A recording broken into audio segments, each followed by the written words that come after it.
Oh, there it is. Okay. I was just telling Elena that I missed the countdown on our previous platform, but they're Zionists, so they got canceled. Hi, everyone. Yep.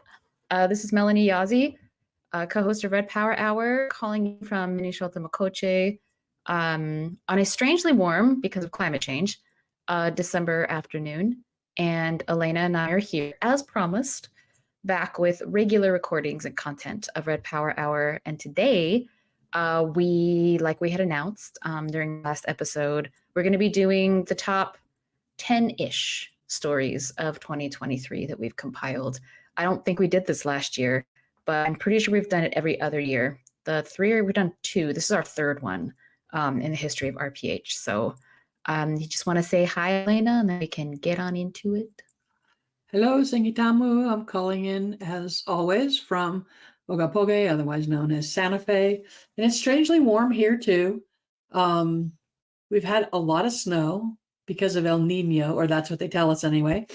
I think it's because the Pueblos all started dancing a lot more this year. So we're getting more moisture.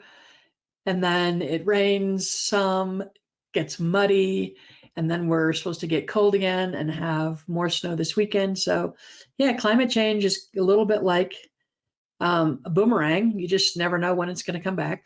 But as long as we get moisture, I'm all for it. Yeah, this time last year, it was my first summer or my first winter up here. It was like so much snow and it was cold. But anyway, it's like way different this winter. It's way different here. Yeah, even a year. I mean, it's still like, yeah, it's been cold, but it hasn't been like the same kind of thing. But January and February are usually the worst months, so we shall see. Weather aside, I actually still don't know what El Nino is. What is El Nino? It's the opposite of La Nina, which one of them is warm water in the Gulf and the other one is not warm water in the Gulf. I don't know quite which is which. Which is which? Yeah, but El Nino is supposed to bring more moisture, and La Nina, which is what we've been in up until this year, is less moisture. That's all I know. Wow. Go Elena. Elena knowing what El Nino and La Nina are is number 14 on our top 13, 14 list. Okay. I'm delving into science, like putting a toe into the stream to see if I can figure it out, but that's all I know. So don't expect any more. No, I'm incredibly impressed and embarrassed that I don't actually know what that is at 42 years old. But I digress. We don't need to keep talking about the weather. So yeah, I was thinking we could just go chronologically from the beginning of the calendar year to very recently, actually. And I can start us off if that's okay. Yeah. Cool.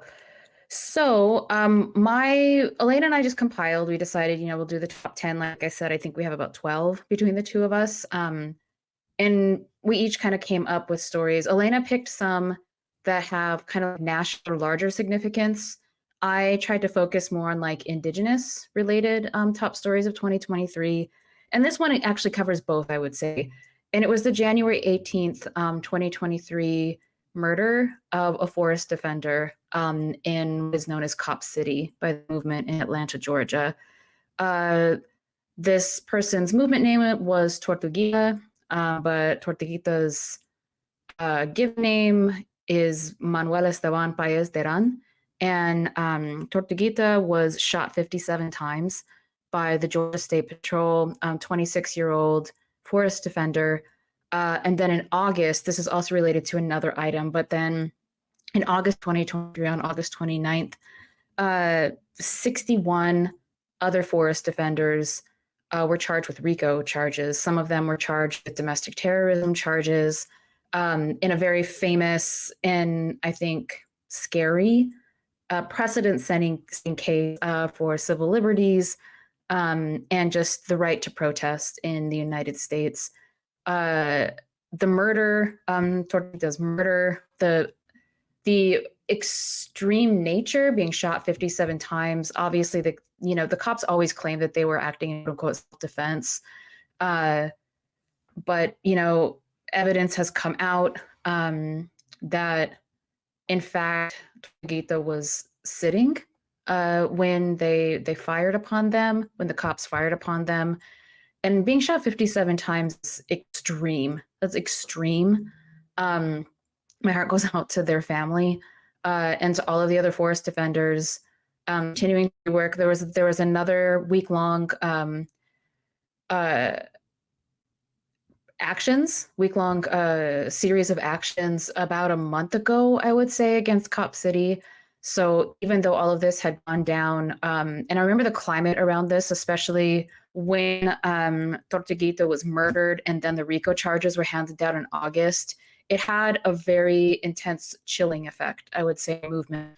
The message is loud and clear for leftists and for radicals and progressives, people engaging in protest and direct action, people who belong to organizations like the Red Nation, because RICO charges are typically reserved for like the mob, right? Criminal organizations, people who come together in a group and in an organized fashion to commit quote unquote crimes.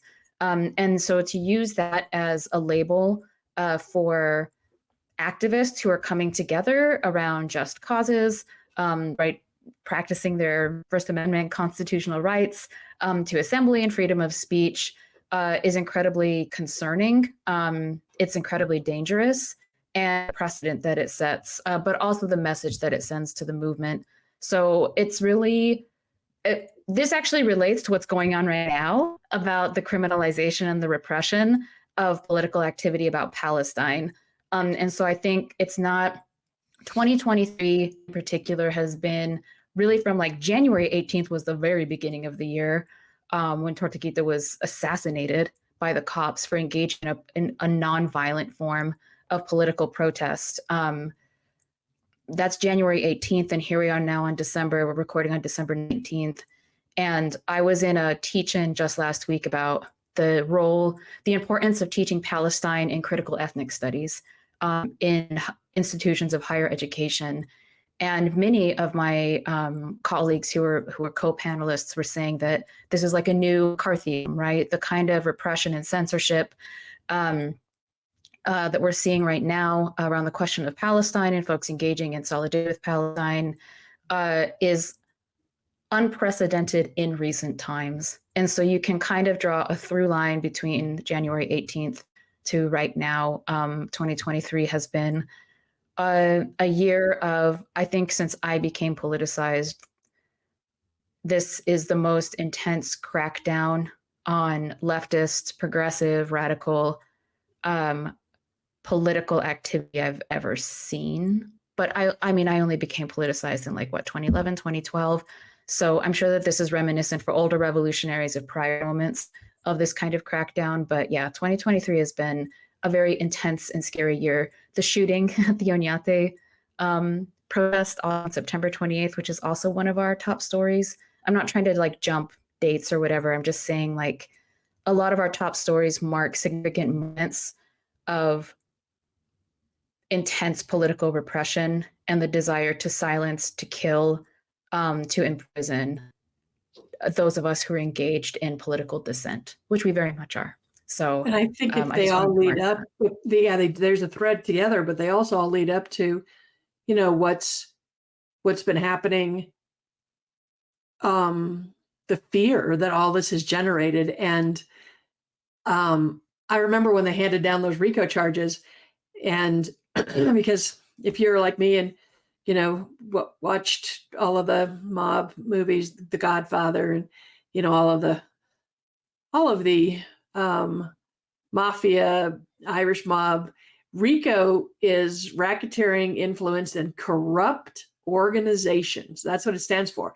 So corrupt organizations, to me, is a label that makes sense to give to gangs, mobs, mafias, things like that. But when you're referring to organizations like the Red Nation, Indian Collective, Palestinian Youth Movement, even Jewish Voice for Peace, things like that, and you're applying the same standards to those organizations because they speak out against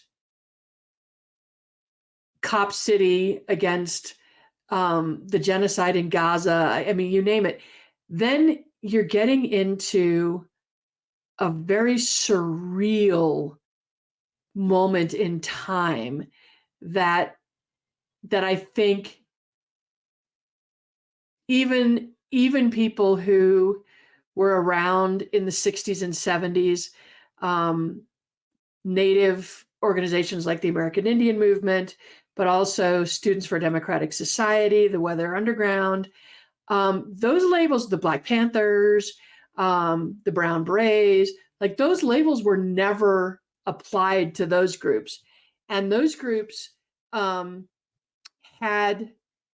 more open about showing themselves armed, and something that the Red Nation and most of the organizations that I know and that are working towards ceasefire in Gaza and Native land back issues and water protectors, you never saw anyone at Standing Rock armed. You never saw anyone.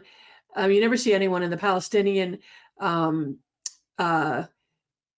mobilizations that have happened all the way from DC, all around the world. None of those people are armed. The Tortuguita and the folks who were protesting against Cop City, they're not armed.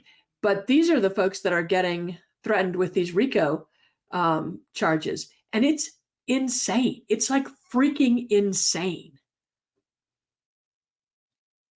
Well, it's also like, it's basically saying that there is no qualitative difference between armed resistance and rhetorical or symbolic resistance, nonviolent resistance.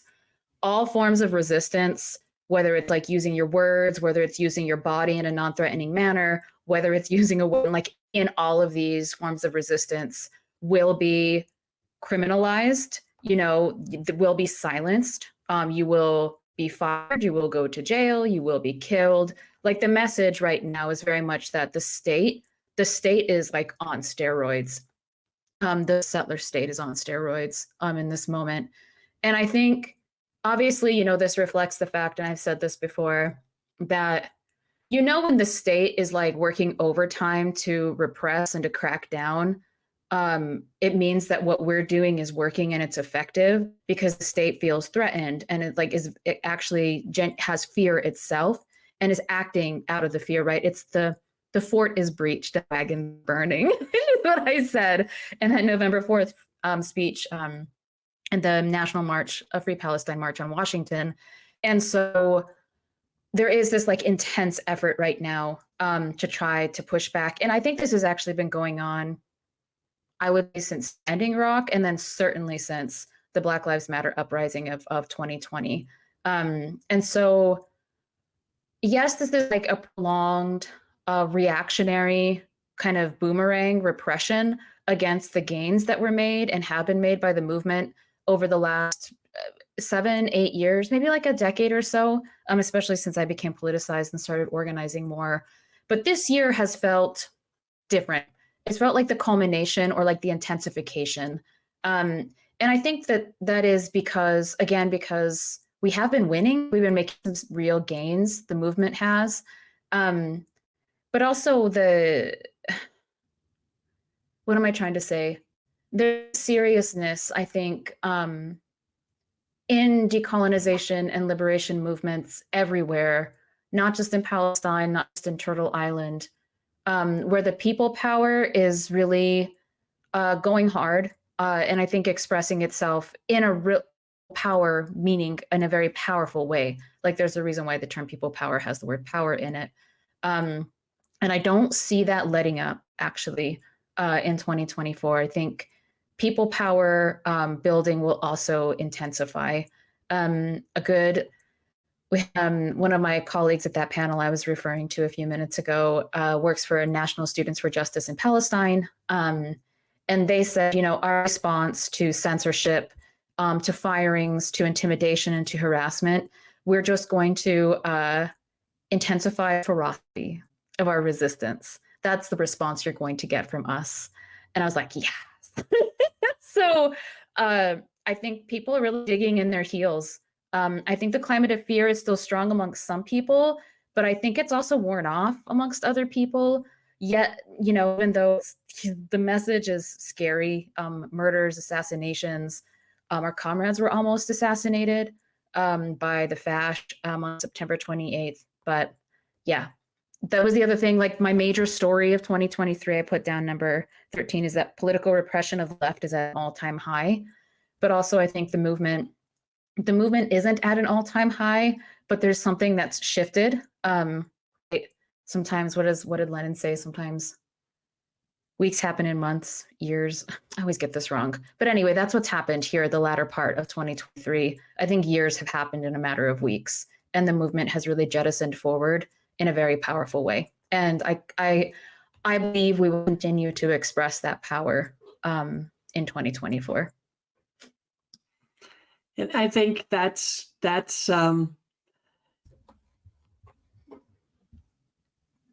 absolutely true. The people power has been building. You can, if you watch the news, you can see it on the news. I hate mainstream news, but to see a few weeks ago, to see all of the protests all over the world, protesting the genocide that's happening in Gaza, it was heartwarming to see that kind of thing. At the same time, it was breaking all of our hearts to see what was happening. But I think people are not stepping back. They're not stepping down. And there's more dedication, more determination, and more real acknowledgement that liberation is what we need, and that liberation is what's on the block right now. And that's not the same thing as justice. It's not the same thing as truth. It's a much bigger, larger, really world-altering movement, and people are afraid. But what I'm seeing now is, even though they're afraid, they're still going out, and they're still hitting it hard, and they're still not backing down. And that's huge. Yeah, that is huge, because I actually feel like that was the case at the beginning of the year, or like 6 months ago. It was really only a handful of, comrades who were holding it down at Cop City. It wasn't a million people on the streets of London, going all out for Gaza, which we saw in November of 2023. And so, like you said, liberation is on the table, liberation is on the block, and that's the vibe that I get. There's like vastness of determination that I did not feel a year ago, or even at the beginning of the year. And even though we are in perilous and dangerous times, people are not going to stop. Yeah. And that's pretty remarkable. That's very revolutionary. And of course, that's why the state is really scared. And that's another key point, is that the state is really scared. And they're seeing these mass mobilizations. And I think in Turtle Island, in the so-called United States, they're looking at the global South and the leadership of the global South, and how, like a very slow set of dominoes, every country in Central and South America is turning. They're calling it pink washing, because, of course, we're all red. And you see Bolivia, you see Nicaragua, you see Brazil, you see all of these major countries getting rid of their far right leaders and moving to the left. And that's also a terrifying prospect for this government that has always done whatever they wanted in the global south, including assassinations and puppet governments and supporting genocide of indigenous people, and to see the governments turning the way they're turning, it's a glorious thing to see, and it's also scaring the shit out of this country, which makes me just like clap my hands and want to dance around a fire. That actually reminds me, do you mean the pink tide? Pink tide, yes. Okay. So like, I feel like pink washing That's right. is related usually to like Not Israel utilizing utilizing LGBTQ2. Okay. It's like using LGBTQ2 politics to wash the occupation and the colonial violence that Israel perpetrates against. Misspoke. No, pink cool. tide. Aggressive. No worries. Yeah. And some people have like take objection to pink tide as well, which is fine. Anyway, we're just using that language.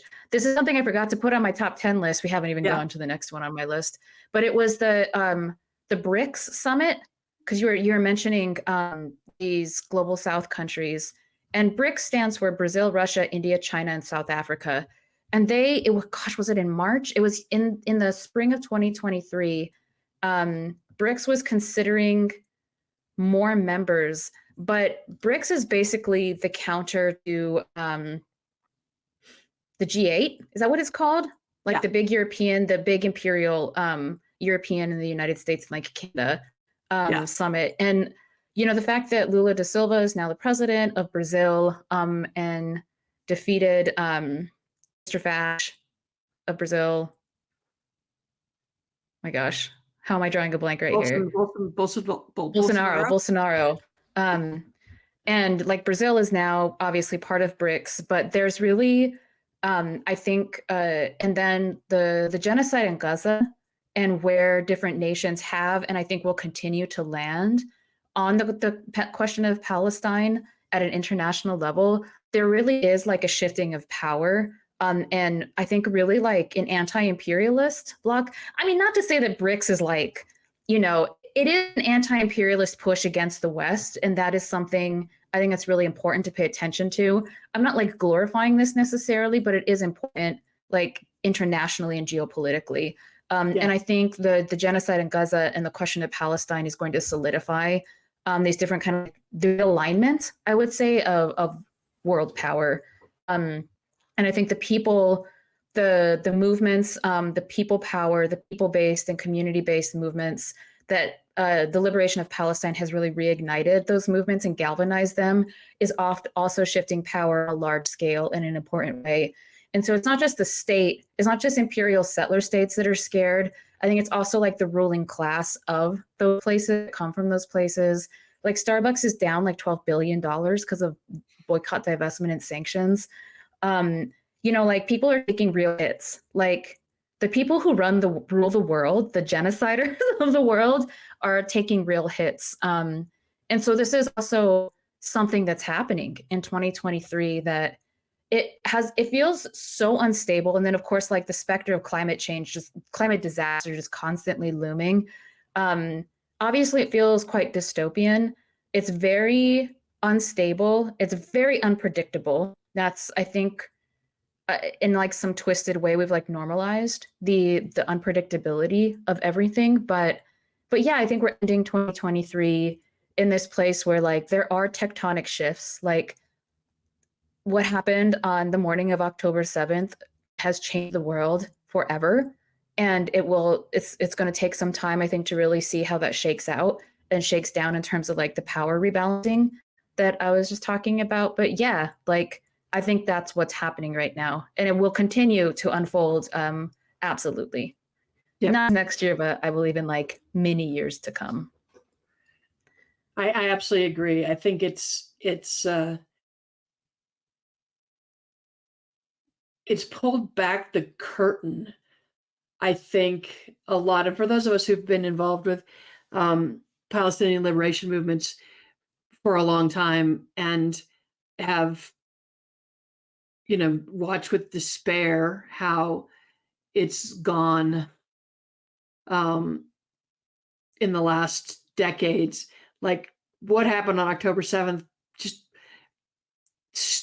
started like a peek behind the curtain, and now the curtain has been like pulled halfway. You see, and it used to be, we had to go to Al Jazeera, or we had to go to Electronic Intifada to see the actual news and to learn, the truth about what was happening. That many times that Israel has attacked Gaza, but now you're seeing it in the mainstream press, and Israel shooting its own citizens on October 7th. Israel shooting its own hostages. That was just yesterday or the day before. And there's no hiding it.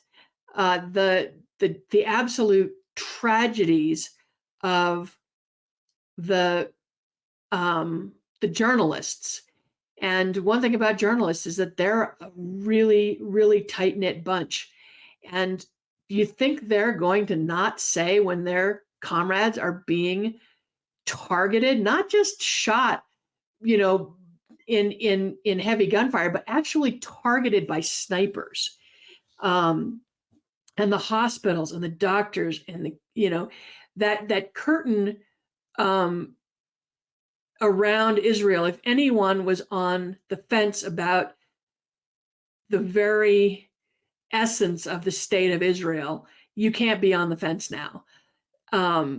The state of Israel is a murderous, vile, despicable country, and always has been, but all of a sudden they're not hiding it anymore, or they realize that they're not wearing any pants. And I'm using a lot of metaphors here, but that's like what's happening. And so those of us who speak out and who are vocal, verbal, out there physically, protesting Israeli actions and calling for ceasefire in Gaza are getting attacked more. Academics, Hollywood people, movie stars, or whatever you call, are losing their jobs. Isn't because they didn't feel like this before, and probably at some point or other verbalized it, but because the far right, the Israeli lovers and the supporters of Israel and the Christian fundamentalists who support Israel are afraid, because they're seeing themselves be exposed for what they truly are, and they're striking out at whoever they can. And it could be like, I don't know, my daughter told me the woman who plays Wednesday Addams on that hugely successful Netflix show spoke out against Israel, and apparently she's too popular and valuable to fire, but they fired someone else for the same thing. And it's like the fear from Israeli supporters is just palpable. And that's why they're lashing out so much, which again is horrible, but it's also like, yes, we're really scaring them.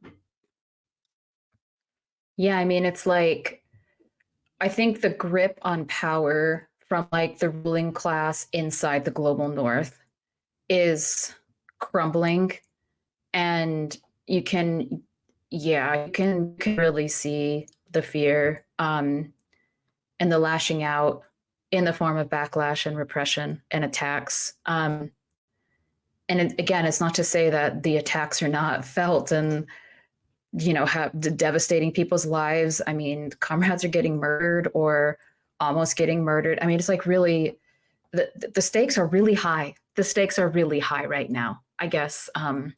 And I don't think that the stakes being like all the way at 10 is going to change anytime soon. And that's like a very weird thing to like get used to. But it is what it is. And this is like, these are the material conditions that confront us.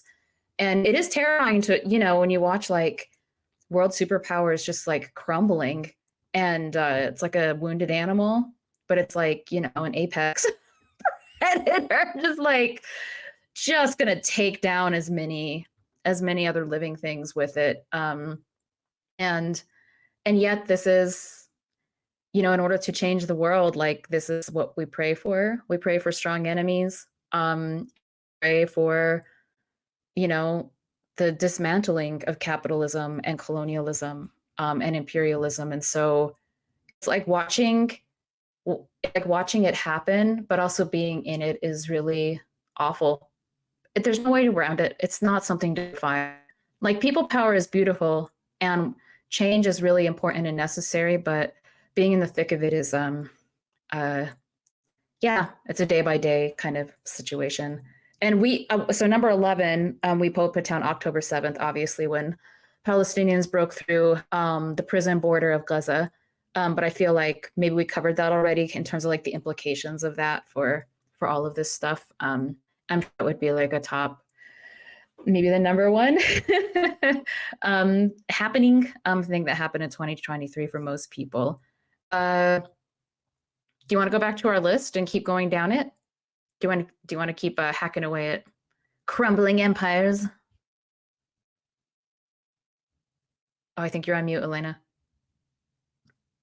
Sorry. So the second thing on the list was something that I forgot happened this year, but the Vatican rejected the doctrine of discovery, which, it was something. People had been calling for it forever and ever. The doctrine of discovery, if you don't know what that is, was a papal bull that was issued in the late 1400s, early 1500s, which basically said that Catholics, specifically Spanish and Portuguese, had the right to claim lands by virtue of being the only Christian people or Catholic people to set foot on them. And it was used as a basis for American policy with Native nations.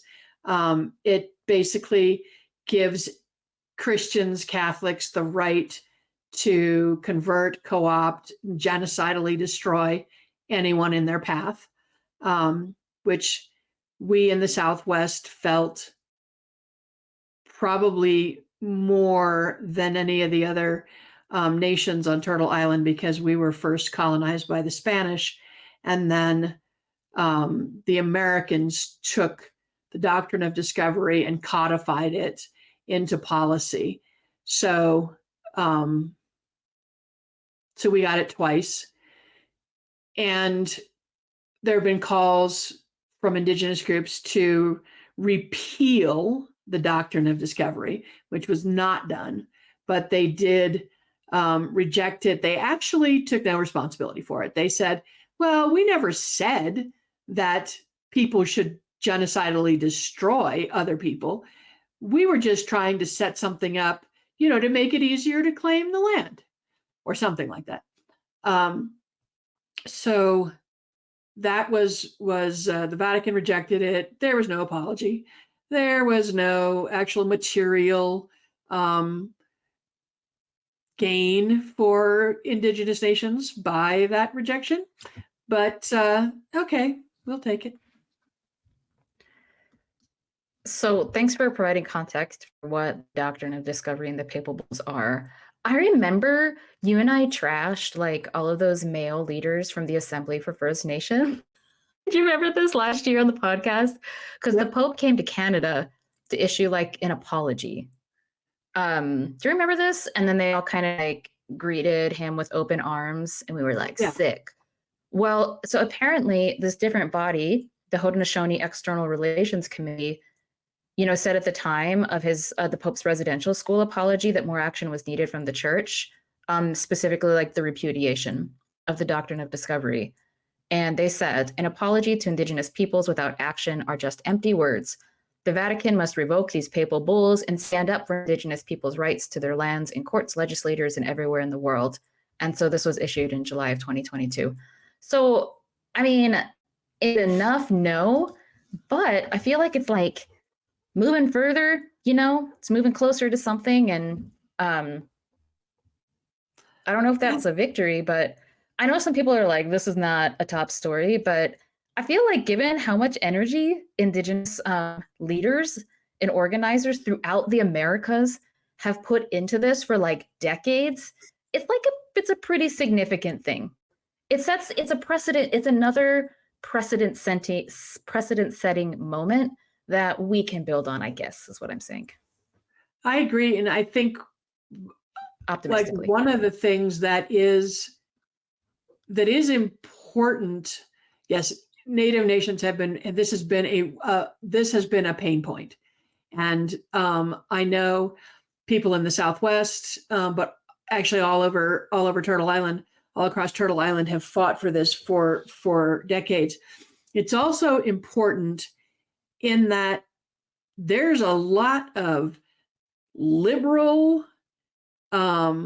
colonizers who had no idea that this basis for American policy when dealing with Native peoples was based on a papal bull.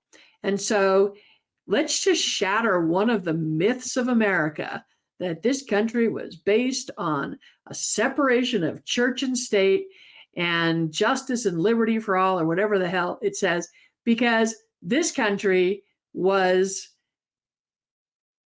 based on a papal bull handed down in the 15th century by a pope who was probably like seriously corrupt and probably had 15 mistresses and 100 children, because that was what the popes were like in the 15th century. And that's what this policy was built on. So let's use this as a way to break down the myth of the American empire and hold a mirror up to people who, particularly the liberals, because liberals love to do this, they say, well, the country was really built on great values, and just, took a few wrong turns. Yeah, it wasn't built on great values. I hate to tell you this, but this was not a great value to have it built on. So it's important also in the ongoing effort to really tell the true history of America, to hold these things up to the light of day. And I think that's what Native people have been trying to do. And I think that is important. Well, that also reminds me, Ned Blackhawk's book. So Ned came on the podcast. He did an interview with Nick, I think also back in June. The Rediscovery of America, I think is what it's called. That won the National Book Award, right? Yep. Is it that the award that won the National Book Award just like a few weeks ago, actually, was when the ceremony was. And that was like Roxanne's Indigenous Peoples' History of the United States, although Roxanne's indigeneity is highly questioned by other Native folks, claims to indigeneity. But there's like these, there's just important shit happening right now in, like you said, like the exposure of the truth of what is the United States, what really is. And it's the same thing that's happening right now with Israel, like a total exposure. I mean, like a total, just like from A to Z, like the violent settler colonialism and imperialism and white supremacy of that national project. This has, been ongoing, I think, from the Black liberation struggle over the last decade. Certain Indigenous intellectuals and Indigenous nationalists have also been doing this in the US, but not a coincidence that like the Catholic Church is one of the most powerful institutions in the world, like ruling class, semi-state, status, along with all of these other quote unquote great superpowers like the US and Canada, et cetera. But, the Catholic Church was obviously extremely instrumental in genocide, the genocide of the Americas, and probably in many other places in the world. But you also have like Christians, fundamentalist Christians, who are also genocider and apologizers for Israel. They form a huge block of support for Israeli settler colonialism. And so, I don't know, the Christian institutions in these settler societies, but also in Europe, y'all have a lot of fucking justice. You have a lot of things to atone for. And people of the world, whether it's Palestinians or indigenous people, we're real clear about what those terms are. It ain't no apology. Yes, repudiate it, cool. But land back, real reparations, like real national liberation, like all of those things. And that's what you were saying earlier. That's commitment. That's the steadfastness of determination, because we feel that that's a real possibility in this moment, and we're going to ride hard. Millions of people across the world are riding hard for that vision of material redistribution of power. So yeah. and we're telling you, like, you heard it here first, but all y'all who are hardcore Catholics and not fighting for this, not fighting for reparations, for everything from stolen land to boarding schools to missing and murdered Indigenous women to, everything that the church has done. If you're not fighting hard for liberation, y'all's going to hell. And you all are going there immediately. Like, there's no purgatory. You're going straight to hell. And if I was you, I'd get on the bandwagon. Those Christian fundamentalists, like, fighting for Israel to exist because Armageddon is going to take place on the sands of Megiddo. What is that? So the book of Revelations, which the hardcore Christian fundamentalists believe, is that Armageddon, the battle between Christ and Satan, is going to take place on the sands of Megiddo, and the Jews will have to be in possession of that spot in order for Armageddon, the conditions for Armageddon to take place. And the Christ will return to earth and Satan will appear and they will battle it out on the plains of Megiddo. All of the Christians will be raptured. The Jews will be destroyed because there's going to be this big battle. Only the Christians are going to be raptured. But I got news for you too. Y'all's going to hell because you're just going to hell. So even Christian Zionism is anti-Semitic. Yes. Oh, it's yeah. We're going to sacrifice Jewish people so that we can be raptured and like Christ can rise again. Like what?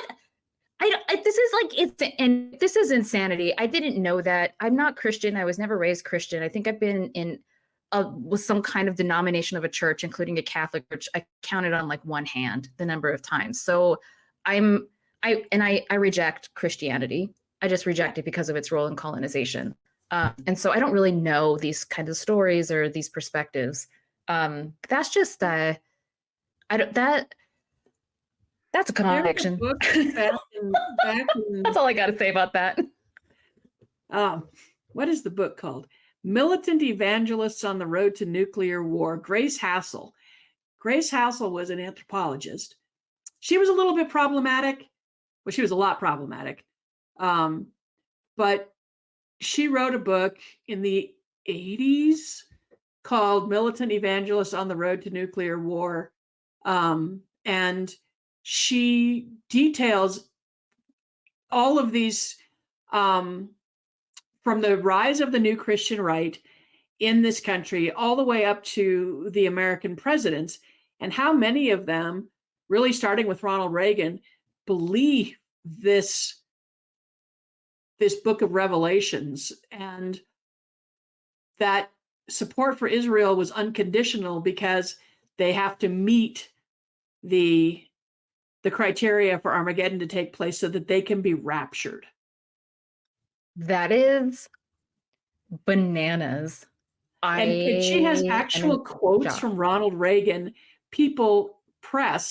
Reporters asked him, "Do you believe this?" "Oh, yeah." So you support the existence of Israel so you can basically use it as a sacrifice zone for your weird, like, white supremacist interpretation of Christianity. Like, that's, and then, like, And then that population is like catered to by the state of Israel, even though, again, contradiction. You know what? I don't even know what to say about that other than it sounds crazy to me. Were you raised Catholic, Elena? I was. Ah. So I was raised up till about the age of 12. I was forced to go to church. I was Holy Communioned, and then my father was not ever really active in the church, but because of the pressure, social pressure, in the pueblos, he basically allowed us to be tortured. And then when I was 12, we spent a year in Mexico, and I just had a revelation of sorts that you see all of the poor, children and disabled people begging in front of the churches all around Mexico. And you walk into the churches and they're covered in gold. And I remember saying to my parents, like, how are these children starving to death and these old people not being taken care of when the walls of the church are covered in gold? And my mother said something innocuous like, well, that's just the Catholic Church. And my father looked at me and he said, that's a good question. And when we moved back to the States, I refused to go to church, and my father supported me. He said, yeah. So I have a special love of, dissing the Catholic Church, because to me, it's been not Catholic people. I mean, people can believe what they want. And if it helps you get through the day, I think, that's your freedom. That's your choice. But the church itself, the structure of the church, the political structure of the church, and their methods of control and their control of material conditions everywhere they land, to me is evil, is a definition of evil. Well, speaking, I was going to segue into our next item, and maybe instead of going chronologically, since we're going all over the place, maybe we can talk a little bit about like media and pop culture in a cluster here, because we have 3, I think, items that relate to this. But the evil of the Catholic Church is on full display in season 2 of Stolen, the podcast. Elena and I did a review of this in May or also June of this year. But on May 8th, that podcast won a Pulitzer Prize. It was the first Native-produced podcast to win such a prestigious award. There have been a lot of very prestigious awards that have gone to Native writers and producers and filmmakers and storytellers this year. Connie Walker, who is a Cree journalist, the producer and founder of that podcast. But I just wanted to mark that moment, just because I think the increased visibility of Native people in the public room, particularly the world of media. This was I think also one of my top 10 from last year, and possibly also 2021. Wasn't it like 2020 or 2021 that Time Magazine proclaimed like the year of the Indigenous woman? Like, embarrassing now to think back on that was said. But also, there is like a renaissance, and I've used this term before. There's a renaissance and something very special and historic happening with visibility around Native people in media, culture, all kinds of things. And so I just wanted to remember that moment in 2023.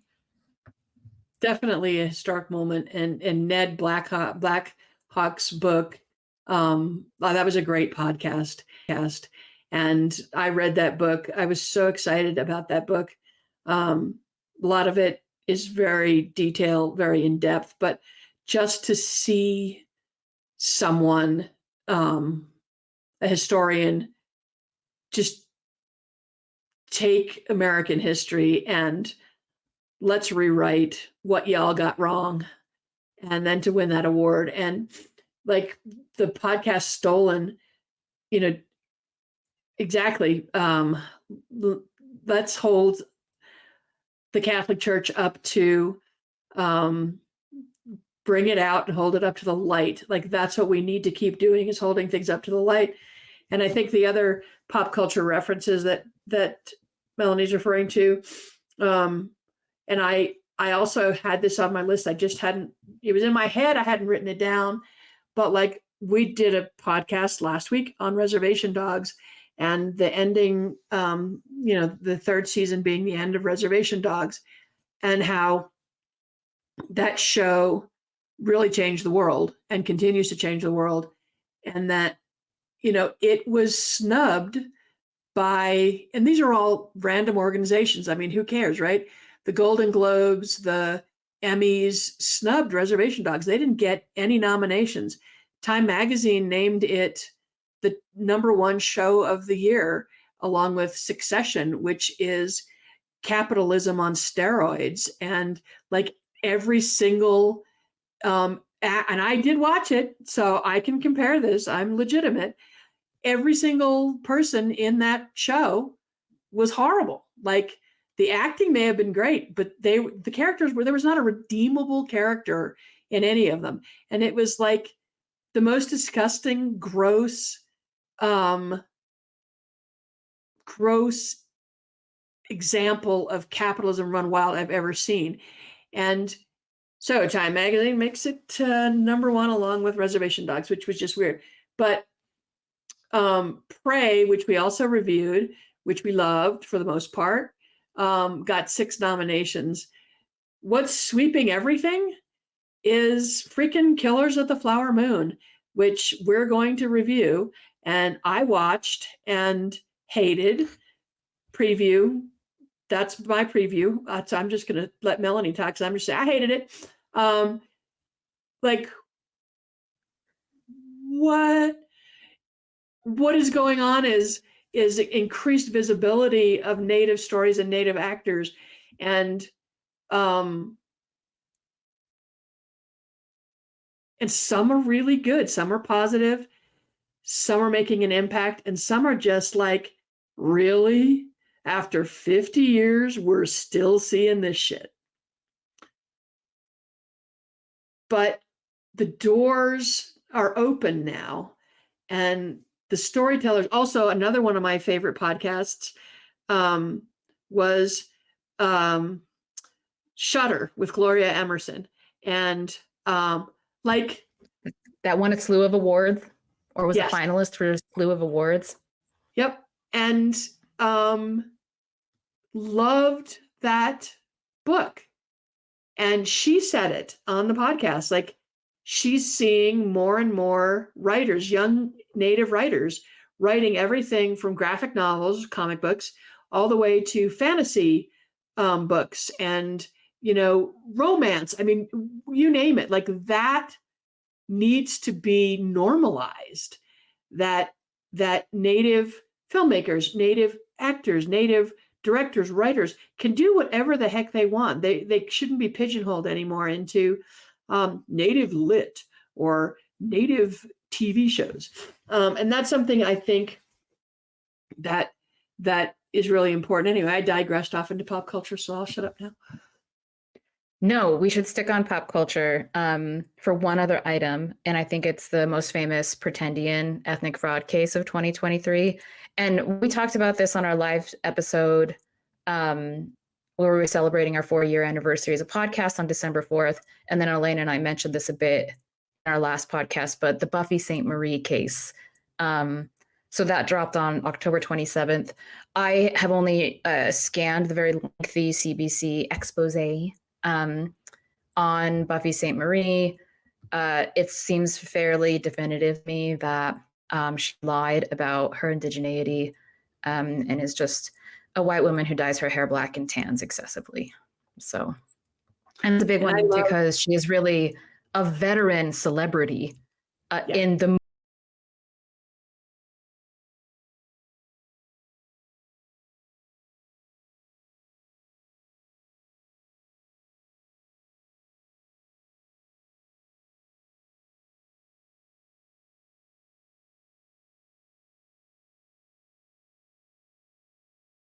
it's like a 50+ year life or something.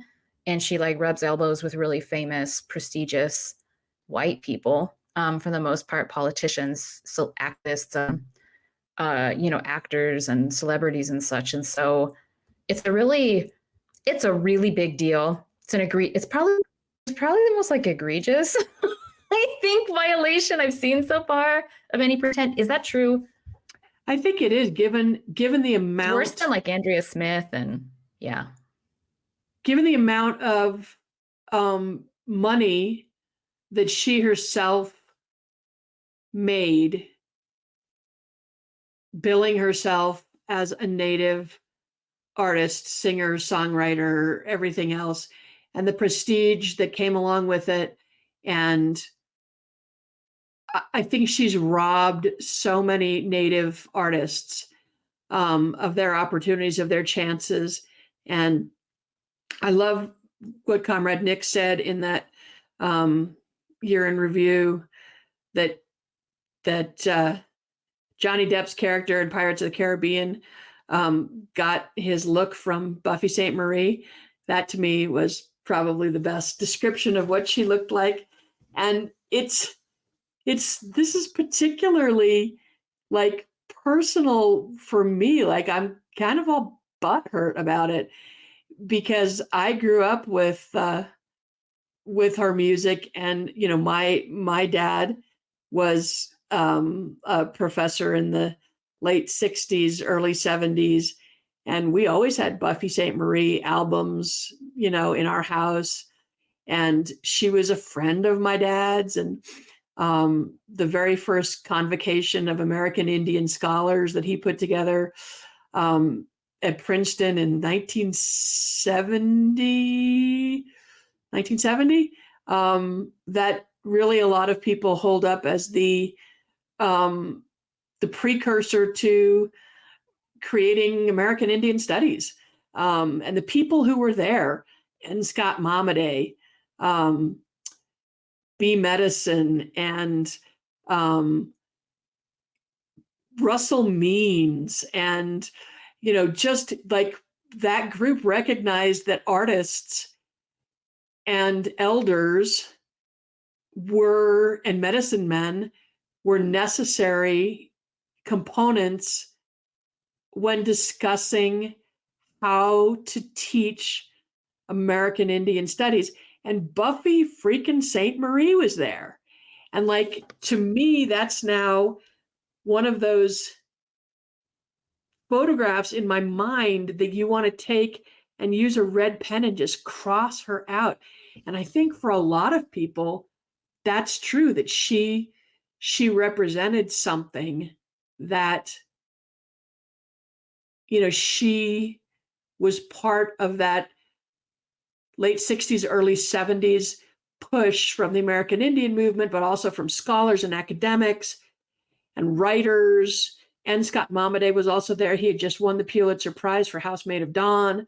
I mean, there were all of these people that are going to go down in our history as this was the first Native writer to win a Pulitzer Prize. And, these were people who were important in early academia around Native studies and everything having to do with Native academia. And then there's Buffy St. Marie, and you just like, damn, how do you erase that? Yeah. No, it's like, now that you bring this up, I really appreciate it because I hadn't really it's an obvious connection, but I hadn't made it in my mind that she, like you're talking about this photograph of all of these OGs. Like these are people after World War II and the precursor to Red Power, like the people who founded the organizations that created the modern self-determination movement in Turtle Island, that created kind of department that I work in now, American Indian Studies, and the one at UNM that I worked in, the generation that your father belonged to, that really like the Avengers of Indigenous political power of the 20th century. That was absolutely the cadre of incredible many now ancestors who made a lot of things possible for a lot of us today. And the fact that there's this like white interloper, this parasite. All pretendians are parasites, first of all. I don't know how you act as a, how can you like ethically act as a parasite in like a community of people who've lost so much because of genocide and colonialism? That's incredibly perverse. I've said this before. Pretendianism is incredibly perverse, and it's actually one of the most pernicious forms of like settler fuckery that exists. It really is. Because I don't know, and if you do it for so long too, you just cozy up to these Native people who are facing fucking termination, and relatives are still in boarding schools at this time in history. And Native people are really, if you look at the history, like one of the lowest points. The middle of the 20th century was a low fucking point for Native nations. Like shit was real bad. People on the res were dying of tuberculosis everywhere. Like genocide was going real hard at Native people in the 1950s and the 1960s. That is why Red Power was born. The circumstances were so bad that our people had no choice but to rise up and take action. And so to like, I don't know, to be a part of that cohort of actual brilliant revolutionaries and then to claim to belong to that for so long and then to lie about it, like damn, Buffy, you going to hell too. You are going to hell. We need to start a new series. People who are going to hell. I don't know if I believe in hell. Like that's not really part of my religious but the important or thing spiritual. is that they do. But it's like, yeah, that's like that's real. That's Buffy, bad. you're going to hell. And then to co-opt the trauma by claiming to be a victim of the 60s scoop. Oh, yeah. Was it the 60s the scoop? 60s scoop. Okay. So in Canada, like there's also shit was real bad because of residential schools. And the children, because that also kind of reminded me of the podcast Stolen, because so many of the people that she interviewed had been victims of the 60s scoop. And you know, families were decimated and children were ripped away from their parents, and the trauma that carries, you know, that children grew up, Native Canadians grew up not knowing where they were from or who their families were.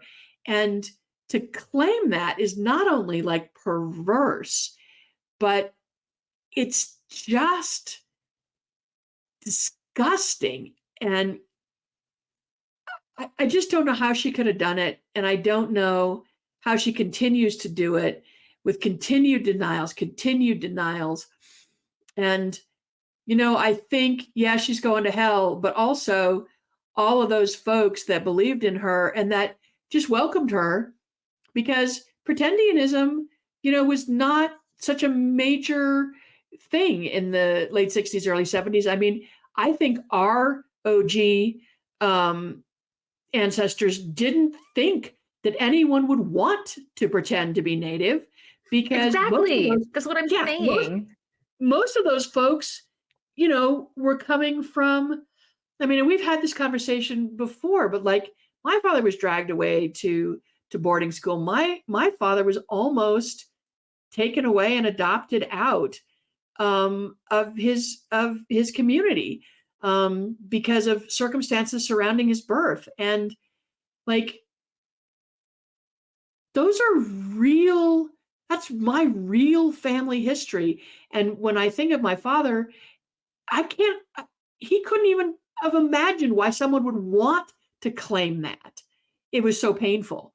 So they didn't think about that back then. They were concerned with doing whatever they could to give back to the communities, to help the communities rise, to help our people, to create a path forward for our people. And that was, like you said, the start of Red Power.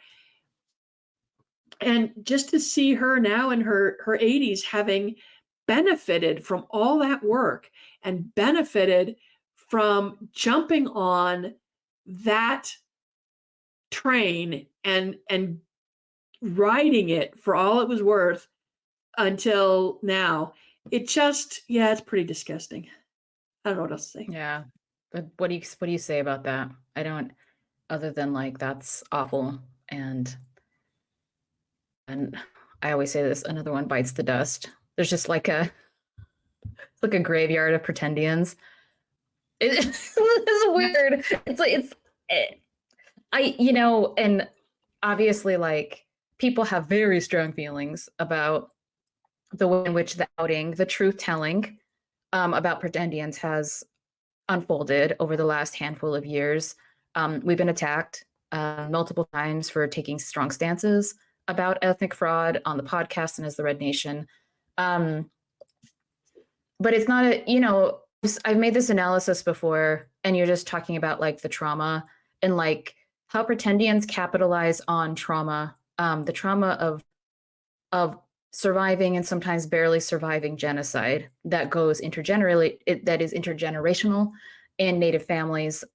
So I have a very strong critique of trauma and the way that pain is utilized and weaponized politically in ways that are really troubling to me. But pretendianism is certainly one phenomenon, a very prevalent one in which Indigenous trauma is weaponized for social and political capital. I'm assuming at the time, the 50s and the 60s, when red power is being born, this is the advent of kind of neoliberalism, and trauma, starts to inform the public sphere and politics in a way that is utterly unique to that period, to live under it. But it's very interesting because Buffy St. Marie almost like predates what I would see as kind of like the pinnacle of neoliberal trauma politics. And so she's like the OG pretendian. This is what I'm saying. And there were other like AIM activists like Ward Churchill and Jimmy Durham who have also been pretty inclusively, revealed as being ethnic frauds, just being white dudes who had a great deal of influence in the American Indian movement and radical politics in the 20th century. But I think Buffy St. Marie, because she crosses all of the different realms, the activist, the political realm, the art, the film industry. And then attached her claims, tried to verify her indigeneity through like her experience in the 60s scoop, which is like a trauma, quote unquote, based experience. That's like, I don't know, her story should be like studied as like a very interesting arc within the way that neoliberal trauma politics has really taken hold in Indigenous politics in Turtle Island. And so to me, it's like, that's why it's extremely significant. The story is extremely significant for that reason, because of what it tells us about that history and that trajectory. Well, the flip side of that, speaking about OGs, the Avengers, the cadre, we lost really one of the most principled, badass, just downright strong, unapologetic Native women I ever encountered in my entire life, Elizabeth Cook-Lynn. She moved on her journey. When was it? It was on July 5th of 2023. One of the founders of the field that I work in, American Indian Studies, Native American Studies. I don't know how many books she published. It was numerous. It was like a dozen. Was a fiction writer, was a very brilliant essayist, foundational in our understandings of contemporary Indigenous nationhood and self-determination, and just a fierce advocate, fierce Dakota woman, fierce advocate for Oceti-Sakowee studies, Oceti-Sakowee intellectual traditions, founded many programs, many institutes, many collectives. I wrote my master's thesis on her. It was bad. Don't ever look at it. Please don't. I'm sure it's in some library collecting dust somewhere, my thesis. But she was the first person I ever came to when I was initially thinking about this thing that I now understand to be American Indian or Native American studies. And I had a very contested relationship with her work because she's very direct. I was a liberal at the time. I was a very young person. I was in my early 20s, and she hurt my feelings. Elizabeth Cook-Lynn, even writing, the way she wrote hurt my feelings because I was still deeply invested in identity politics at that time, liberal identity politics. I was deeply invested in neoliberal trauma politics as well, and the way that gets attached to identity. So I felt like I was like on a personal journey through my indigeneity, like many pretendians are. I'm not a pretendian though, I'm actually indigenous. But she really had a strong analysis all the way back in like the 90s of liberal identity politics, had a really strong stance on pretendians as well. And she always, throughout all of her work, all of the years, she published for like 40 years. Like this was an incredibly prolific woman in the intellectual history of Indigenous people on Turtle Island. She was like basically the person who was just like, it's about you. Like the future of our people isn't about you. It's about the future generations. She's the kind of woman who would be like, what kind of ancestor are you going to be? Your life doesn't even belong to you. It belongs to the future. So what are you going to do? How are you going to live a life right now that makes sure that there's a future for all of our whole nation? And I was back in the day, I was like, this hurts my feelings. Like she doesn't care about who I am in my journey as an Indigenous person. And now I'm like a baby Cook-Lynn. I mean, I'm 42. I'm not a child anymore. Like I've, developed, I think, in ways where now I really channel and I understand. I actually now understand where she's coming from in her, repertoire, her oeuvre of work throughout her entire career. And I'm now on the other side of that. And so I love Cook-Lynn's work. I got the chance to meet her a few times. She will be dearly missed, but holy shit, did she leave a legacy, and did she really set the bar and the standard high for the rest of us to follow? Elizabeth Cook-Lynn was a damn good ancestor, and I can only imagine that she's like with her relatives and other ancestors of her time and her generation and her moment right now. We owe her everything. So yep. I never met her, but read a lot of her work also, and just she was she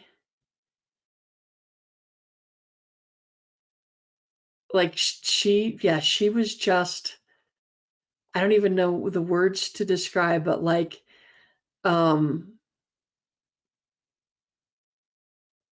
she's going to stand forever as one of the most important Native women academics. And she was able to combine academics with just absolute straightforward common sense. I mean, I love that she told you your life does not belong to you. So she was an elder as well as an academic. And those two things for her were never separate.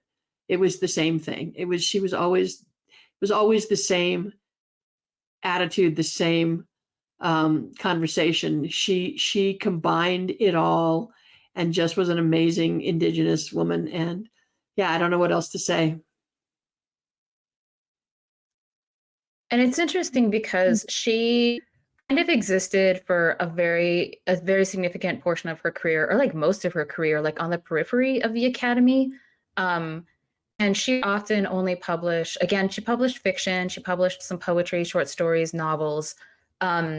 She did some genre shifting. She published a really important book, co-authored with a lawyer, called The Politics of Hallowed Ground, which I actually still think is one of the best books in the history of Native studies, but no one even really knows that it exists.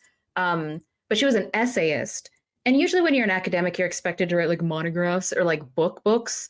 And so there was all this sense, and this is the way that Native and American Indian studies is treated in the American Academy, is that like somehow what we do isn't like good enough, like not real scholarship. And so I do feel like her work was denigrated in that way within like the larger kind of spectrum of what constitutes knowledge. And even I think sometimes what people teach in Native and Indigenous studies today, she is sometimes sidelined or something, in favor of like, I don't know, some of the stuff in like quote unquote critical Indigenous studies that comes out these days is not Native studies. Like Cook-Lynn was a nationalist. She's like a Lakota nationalist. And she wrote, I mean, she was that until her last. And there are still programs. My old program at UNM is still like this.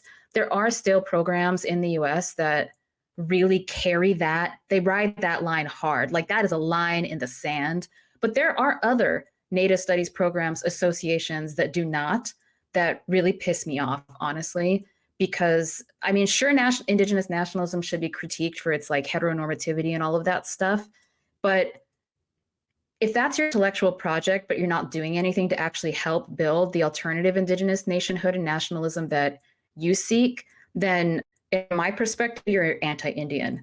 Because anti-Indianism is also a term that she created to describe a whole litany of intellectual, ideological, material, political, and legal mechanisms for destroying and denigrating Indigenous nationhood and self-determination. And today I use anti-Indianism still as a term because I feel like I encounter it so much. It's so pernicious and like sneaky and hidden. I mean, she was so good at, like you said, I love what you said earlier.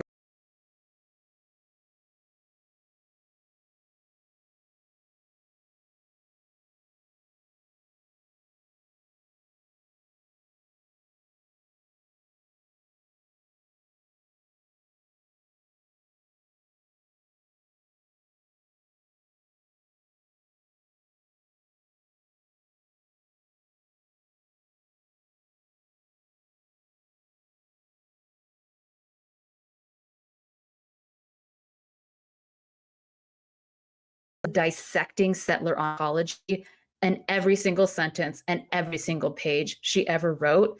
And that kind of like determination is just, I was channeling that actually when I wrote the passages on my contributions to Red Nation Rising. I was channeling Cook-Lynn, and I was like, I'm going to nail their asses to the wall. And she does. Just a fierce ass woman. Yep. And that fierceness is just, you don't see it all that often. I mean, you do, Indigenous women tend to be super fierce, but that combination of absolute critical thinking and fierceness and fierce words, fierce thoughts, fierce ideas is just, it's astounding. And yeah, that truth telling. Yeah. I just had this flashback when you were talking about the truth telling, and I remember when I was in school, and even when I wasn't in school, just going ballistic about certain things. And when my dad was still alive, so we're going back 25 years, frustrations and talking about what was going on in my community, or just what was going on in, across Turtle Island with Native people. And I would go off, and my father would just sit there and look at me. And he had this very like stoic face.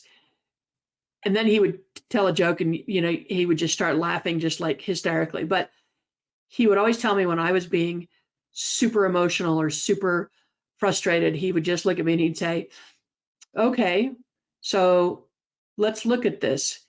And he would dissect it in that critical thinking. And then he would stop and he'd say, is this a hill you're willing to die on? And it put shit in perspective for me, because it gave me, and Elizabeth Cook-Lynn did the same thing, but I think those OGs were a lot alike, all of them. And that just stand up, look at what's around you and the battle that's raging, and decide where your energy can best be spent. So whenever I start raging about something, I think of my dad and I look around and I see where I'm standing, because of course I'm always on the top of the hill. And I say, is this a hill I'm willing to die on? And a lot of the time, most of the time, it's nope, I don't think so. I think I can do more work in different ways, but I think we're rapidly reaching, a lot of us, that place where the answer is, yeah, it is. And it's so interesting that you bring up the "is this a hill you're willing to die on" lesson that she taught you and that your dad taught you. Thinking about the truth telling, the epic, yeah, it's just like an epic as in the Odyssey, this like 10,000 page epic story that's being written right now, is like the depth, the amount of what's being exposed right now is the depth and depravity of settler colonialism. And Cook-Lynn did that for decades, but we're seeing it on a scale that I have never seen it before, because of the very powerful push for land back and liberation, national liberation of Palestine, that we have been witnessing over the last the latter part of 2023. And so when you can no longer avoid or pretend or dissociate or red wash, whitewash, pink wash, you can't just lie. I mean, there's a lot of lying. People still think that lying might be working, just outright bald-faced lying about genocide and settler colonialism. But I mean, what we were saying in one of our previous episodes, that like settler colonialism has its whole ass out, like its pants are down, like, it's like fully exposed in this moment. And there's been so much effort. Indigenous people have really contributed. The Indigenous people of the Americas and of Turtle Island specifically, people like Cook-Lynn, have contributed tremendously to the collective global effort to expose settler colonialism. And the exposure has happened. I mean, it's ongoing. I think it's pretty obvious, like, that you can't pretend anymore that like liberalism is real.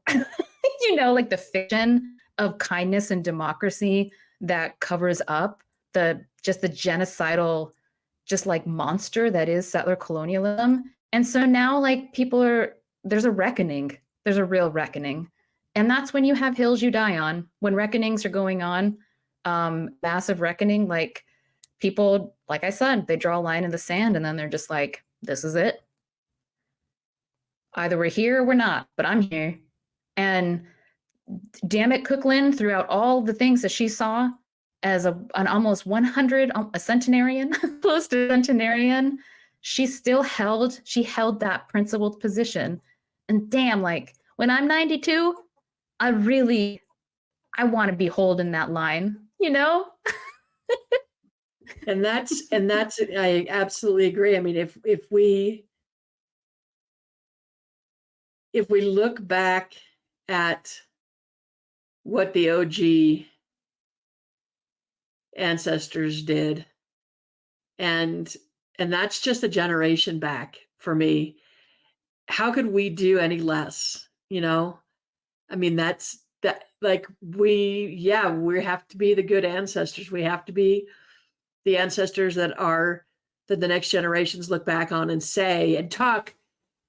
I want them to talk about us with the same respect that I can talk about my father and all of those people. I mean, some of them are still alive, and every time I see them, I just like, it just makes my heart glad, because I realize the mountains they had to climb to get where they are, and that's the legacy they leave us. How could we leave any less a legacy?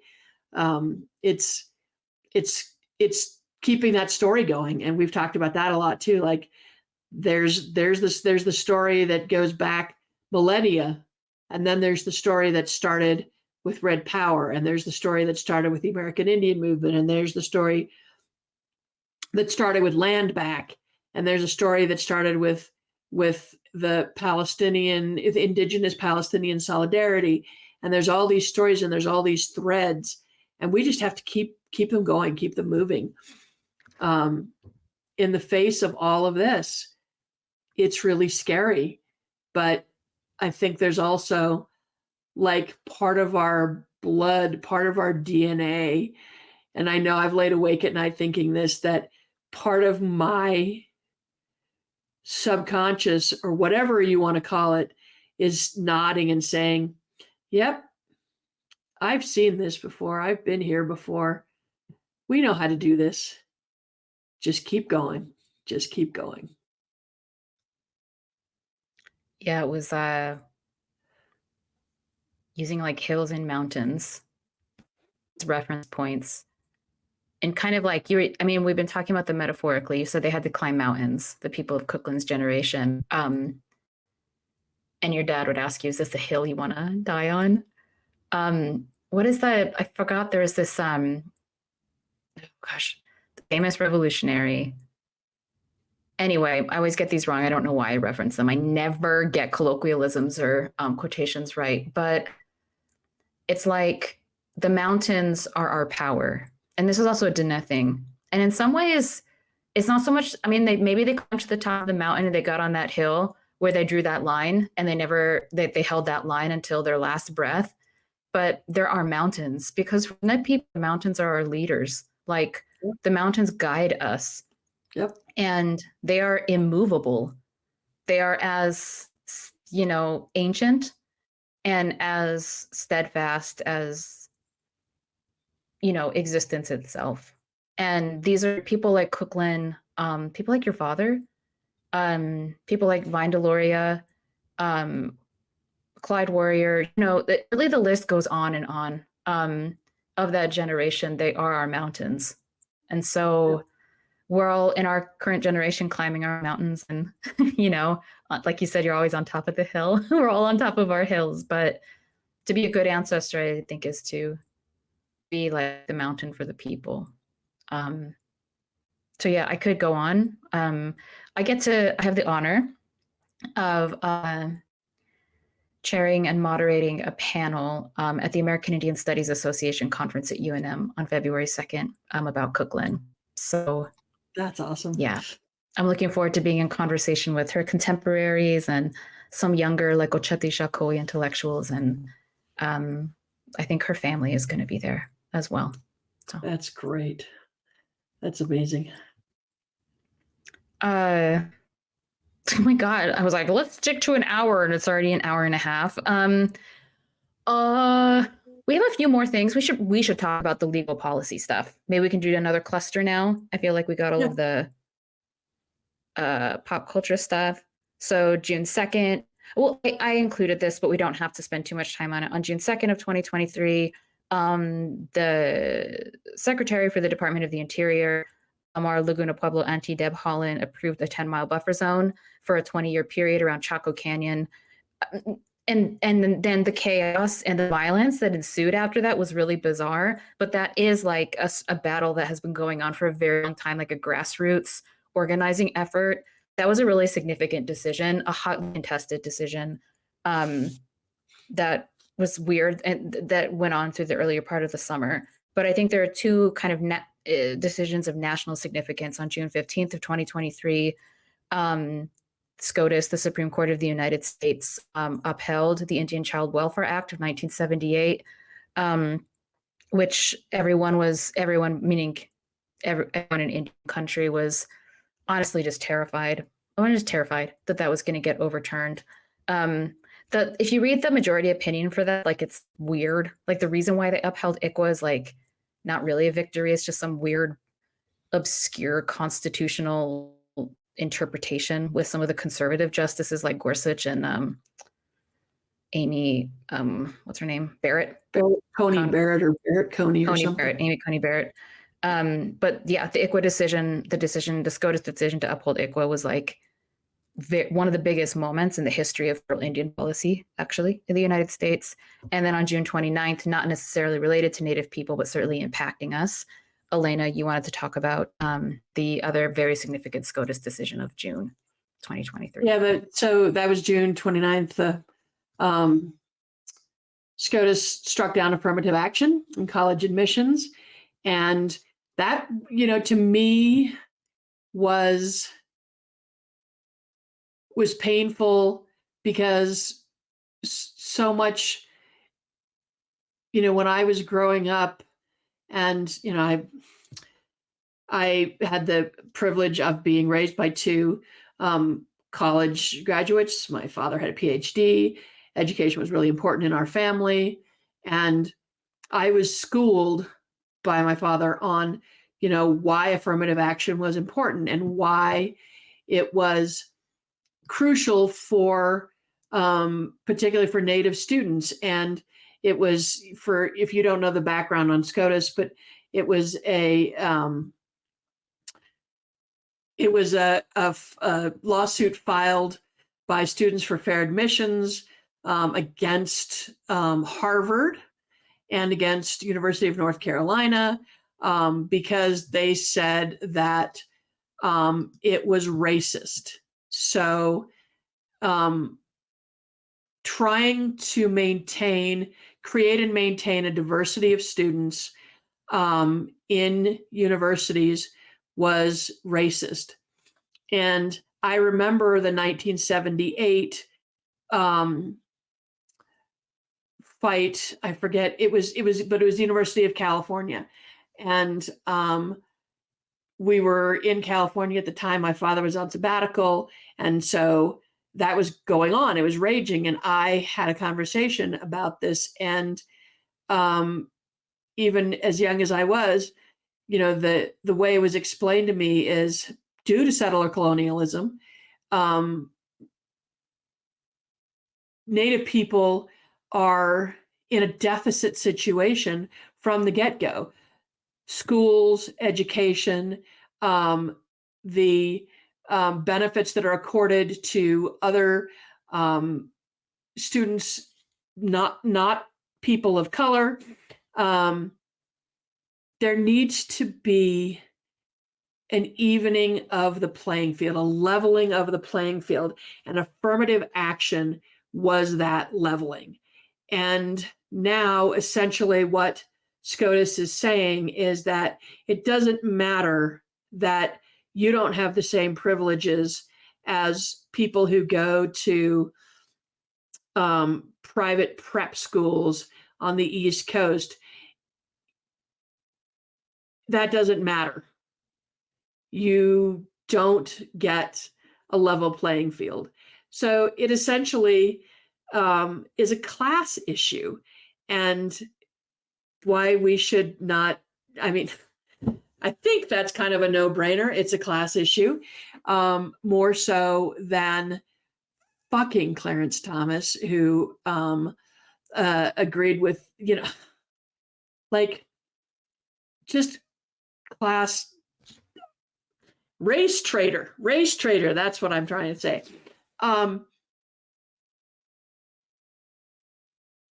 It just blows my mind that the opinion was that affirmative action did constitute a racist element, and that's why they struck it down, when literally everything else this Supreme Court has done has been based on racist politics. And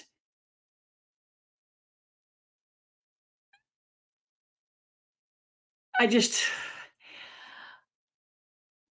don't even know what to say other than also I'm getting tired and my brain is stopped working. But we're not addressing the pervasive racial issues in this country. All we're doing is turning around and saying, oh, well, the Emancipation Proclamation freed the slaves, so everybody should be happy and everything should be fine. And Native people have reservations and they're given health care and blah, blah, blah. So everything should be fine. The pervasive racism in this country, which guarantees that people of color are going to have less privileges and fewer opportunities, and that we don't level the playing field in order to create an atmosphere of inclusion. And that's a super freaking liberal word, but inclusion and diversity in our schools is a crime. And I am not a huge fan of any of these schools. I mean, I don't understand why a Native person would want to go to Harvard. Honestly, they have our ancestors in their museums, and that freaks the shit out of me. And I think it freaks the shit out of a lot of Dene people too. But we won't have the Elizabeth Cook-Lynns. We won't have the Alfonso Ortizes. We won't have the Vine Delorias unless they have the opportunities to be part of academia, and the Ned Blackhawks be part of academia and change academia for the better. So the fact that they struck it down is just another blow, another racist, classist blow by the racist, classist Supreme Court to keep everybody in their place. Yeah, definitely affirmative action obviously formulated to address the intersection of race and class, and the position of disadvantage that white supremacy and capitalism places, like, Black folks, Indigenous folks, etc., people of BIPOC folks. I saw, you can't help but think that the striking down of affirmative action in college admissions is also, oh my gosh, as if the Supreme Court is like part of like public discourse and is socialized, the political atmosphere and in the historical moment in which they're making decisions, and they're not like pure constitutional interpretations, pure interpretations of the Constitution, which I think conservative judges especially want you to believe, like the originalists. They're like, I don't think about history and social context. But it's impossible. First of all, that's bullshit. But also, it's impossible not to think about this decision in the context of like the incredible backlash against ethnic studies over the last 15 years in public schools, backlash against quote unquote critical race theory that the right is still going on about, even though it's nonsense. It's just nonsense. I read something recently now that there is an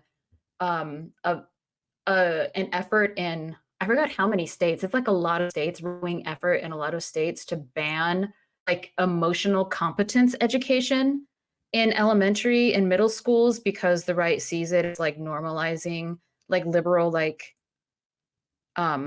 feeling approaches to things. And this is like their complaint when they, what was the thing that they would call like Ivy League students, social justice warriors, this term, this derogatory, pejorative term that became popular about it to go online. But right, like these pampered babies, they just whine, these young liberals at these institutions. They talked about their feelings and all of this stuff. And so I feel like it's definitely, and then they claim that critical race theory kind of like creates this atmosphere or comes out of this because they also hate like feminists and queer theory, as if like feminism is about feelings. Like that's the most sexist thing I ever heard. Women caretake feelings and men just go and work for money. But I think this is part of this larger conservative effort to like own libs, honestly, and to just own like the woke libs. Meanwhile, socialists are like, we want real revolution. Really, like, I understand like the political atmosphere and the milieu and like these are the material conditions in which we're working, but also it's like I striking down affirmative action is like fucked up, and like I think it should be kept in place for like legitimate reasons, just to provide people access. I mean, I come from a nation where like 50% of my people drop out of high school, and like 1% of us earn 4-year degrees. Like I come from the population that like affirmative action was designed to help achieve a higher, like a a higher degree at a university or institution, equivalent institution. But also at the same time, I don't really direct my efforts really in a lot of ways towards Exactly. that. And I work So in the institution that is directly affected and impacted by this decision. So and we want like healthcare for all and land back and free education having, for everyone. yeah, free education Everyone for should everyone. get Women having everyone sovereignty should over have their the own right to get a bodies. college degree for Yeah. free. I mean, that should just be part of our everyday world is higher education, healthcare, um, uh, liberation, land back, dismantling colonialism, ending the empire, saving the earth. I mean, all of these things, it feels kind of trite to be arguing about affirmative action, but once again, it's just a strike. It was almost like we broke even. ICWA was upheld and affirmative Yeah. action was struck down. But like, What a sick, yeah, big old fuck what a sick, you what a to, sick bartering. yeah, We'll give you this, but we're going to take this away. really, like SCOTUS, sorry, that Sick. it's never going to be even. Sick. Yeah. Well, I mean, this is also consistent with like the striking down of Roe v. Wade and, like, yeah, the backlash against like women's rights and reproductive justice that were made kind of in the Trump era. So a lot of this is like reactionary backlash. That's how I interpret it. I mean, I could be wrong. I'm sure a lot of people who like, understand these things, the intricacies of these things, have a much better read on that. But No, I agree. nevertheless, that was significant. Yep. You're getting tired, Elena. We've been talking for an hour and 40 minutes. Holy moly. We have one more. Well, we didn't really talk much about the Onyate shooting, but I feel like I did talk about it a fair amount on the podcast over the last few months. Did you want to talk about our last item that we haven't broached at all, which is the fire in Lahaina, Hawaii? Yeah, I think that's... So the fire itself, of course, was devastating. Homes were destroyed. Lahaina was what the Kanaka Maoli considered the original capital of the Kingdom of Hawaii. And when was the fire? It was August 8th through 11th okay. of this year. And it's swept through Lahaina, destroyed homes, killed about 100 people. Tragic as it was, a lot of reports that I read said that invasive species of grasses fueled the fire. There was also a lot of news about the warning system that did not work. What really struck me was in the aftermath of it, so you've lost everything, including loved ones, family, your home, and all of, everything that you had in it. Homes that have been owned generationally, generation after generation after generation of Kanaka Maoli. And then in come the vultures. And I shouldn't say this because I love vultures. They're really good birds, but in come the settlers and the opportunists and the carpetbaggers, whatever you want to call them, saying, oh, great, we have these people who are in the worst place in their lives, so we're going to offer them pennies for what their land was worth, and then rebuild this beautiful community as a tourist attraction. And it came out, again, this is another one of those situations where the curtain is being drawn back. And then you have all of the rich celebrities who own property on Hawaii who are being called out on social media as like Oprah Winfrey and dude who owns Facebook, whatever his name is, little shit, who like own all this massive property. What is it? Markberg? Yes, Zuckerberg. And they're being called out for like not even speaking up, not even offering to, with their billions and billions of dollars, not even being, offering money to help rebuild Lahaina. And it all just became sort of this um, this spectacle for, evil real estate developers, and the people on the ground, the Kanaka Maoli on the ground, are doing all of the work, supporting their community and doing all the mutual aid, bringing in water, bringing in food, bringing in clothes. And you just saw, I mean, I have to use vultures because I don't know how else, what other visual I can use, but there's just all of these carrion eaters around waiting to take over and buy up all this and make it into a settler colonial Hawaiian Disneyland. That's what struck me about that whole tragedy.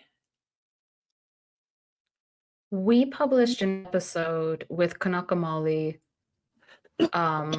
folks about that issue, and kind of like the new wave of settler prospecting after the fire in Lahaina. And I think it was it was the most listened to episode of 2023 of Red Nation podcast. So I forgot when that was released. It must have been earlier this fall because that only happened in August. So I would recommend folks going back into our archive and listening to that episode. It was one of the most listened to and one of the most liked episodes.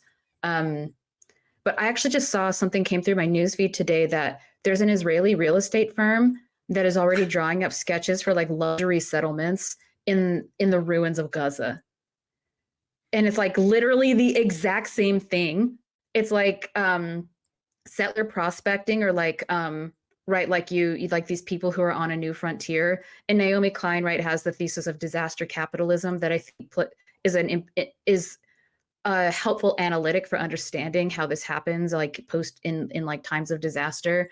But yeah, it's important. Disaster capitalism doesn't just work on its own in places like the United States, because Hawaii is under an actual military occupation like Israel or like Palestine.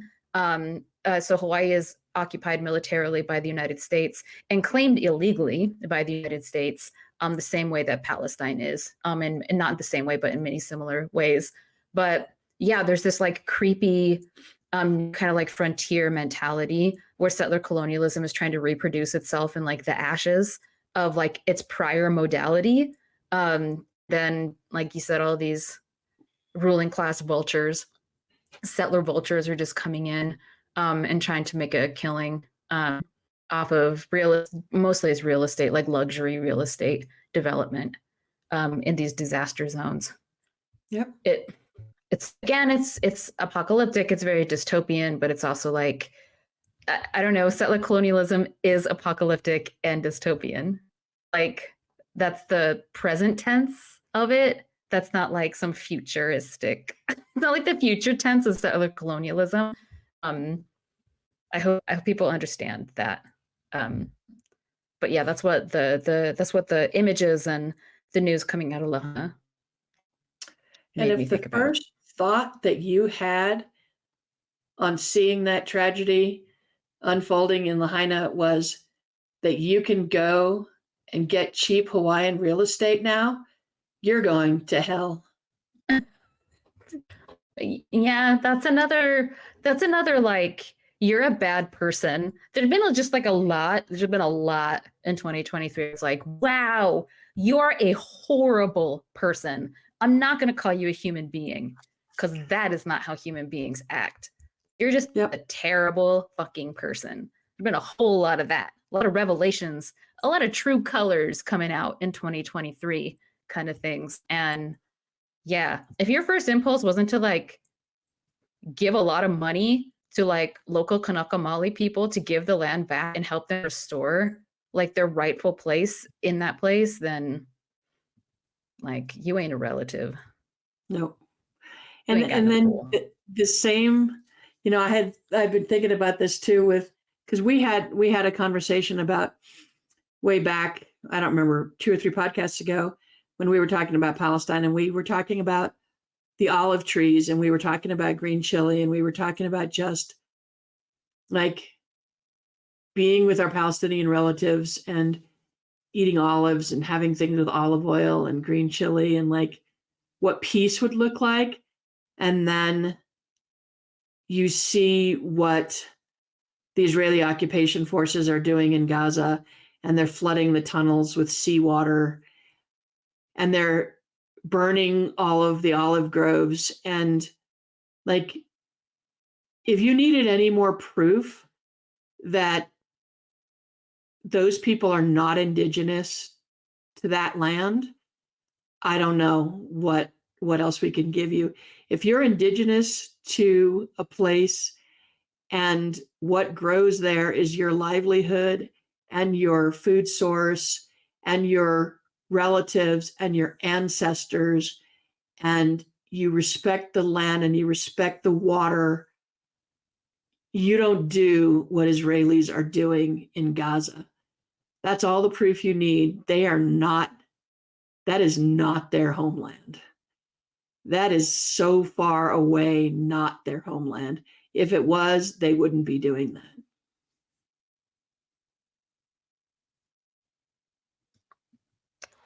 Damn. Yeah, the land has been through a lot.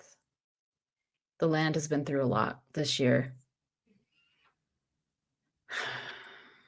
And the land, the earth, Mother Earth does not like to be watered with the blood of children. Whew. Damn.